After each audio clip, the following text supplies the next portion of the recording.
Hello guys, welcome back. And I 3D printed a blob, a true blob. Look at this blob. No, I 3D printed a jellyfish.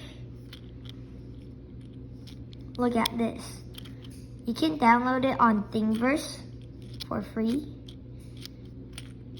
It's just articulated fidget jellyfish, I think. So yeah, it's not the smoothest thing ever. Or maybe if you have a better printer, maybe. I don't really know. I mean, like, it's partly mechanism, mostly mechanism. Sometimes it can get stuck like this, where it's just completely mechanism. But sometimes it's just that the surface is a little rough.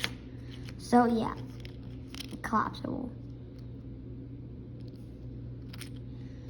Yeah, the pattern here is really cool. It's a gear, so it's like a star.